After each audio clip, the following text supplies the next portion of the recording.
মুভির শুরুতে দেখি মেয়েটির মা মৃত্যুশয্যায়। তিনি তার মেয়েকে বলে যে ওনার মৃত্যুর পর যেন মেয়েটি অন্যের বাসায় কাজ করে দিন যাপন করে। এরপরেই মেয়েটির মা মারা যায়। মেয়েটি ছিল খুবই অলস। সে অন্যের বাসায় কাজ না করে ভিক্ষা করা শুরু করলো। তবে এরকম সুস্থ সবল মেয়েকে কেউ ভিক্ষা দিতে চায় না। একদিন মেয়েটি শুনে রাজা তার মহল বিক্রি করবে। মেয়েটির মাথায় একটি বুদ্ধি আসে। সে রাজার সাথে দেখা করে এবং বলে যে সে এই মহলটা কিনতে চায়। তবে এই মুহূর্তে তার কাছে টাকা নেই। সে 1 বছরের সময় চায়। মেয়েটির আত্মবিশ্বাস দেখে রাজা রাজি হয়ে যায়। কিন্তু মেয়েটির প্ল্যান ছিল অন্যরকম। সে ভাবল 1 বছর সে এই রাজমহলে আনন্দে থাকতে পারবে, তারপর না হয় তাকে মৃত্যুদণ্ড দিয়ে দেওয়া হোক, তাতে তার দুঃখ নেই।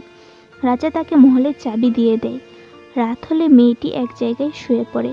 তখন সে বাইরে থেকে একটি বিড়ালের আওয়াজ শুনতে পায়। সে ভাবে বিড়ালটারও হয়তো তার মতো কোনো থাকার জায়গা নেই, তাই সে বিড়ালটাকে রুমের ভিতরে নিয়ে আসে।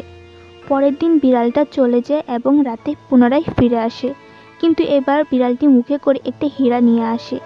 এভাবে প্রতিদিন বিড়ালটা একটা করে হীরা নিয়ে আসে। মেয়েটি বিড়ালটা সম্পর্কে কৌতূহলী হয়ে পড়ে। সে পরের দিন রাতে ঘুমায় না। বিড়ালটা যখন চলে যায় তখন সে বিড়ালটাকে অনুসরণ করতে থাকে। সে একটা অদ্ভুত জায়গায় চলে আসে। মেয়েটি প্রমাণস্বরূপ 2টা গাছের ডাল ভেঙে নেয়। মেয়েটি এবার দেখে বিড়ালটা একটা রাজকুমারে রূপান্তরিত হয়েছে। রাজকুমারটি আরও অনেক রাজকন্যার সাথে নাচতে থাকে।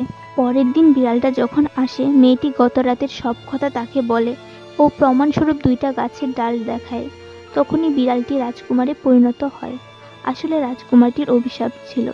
যদি কোনো মেয়ে তার আসল রূপ জানতে পারে তখনই তার অভিশাপ খণ্ডিত হবে, যা আজ হয়েছে। এরপর মেয়েটি রাজকুমারের দেওয়া হীরাগুলোকে সোনার কয়েনে রূপান্তরিত করে রাজাকে দেয়। তারপর মেয়েটি ও রাজকুমারীর বিয়ে হয়ে যায় এবং তারা সুখে বসবাস করতে থাকে।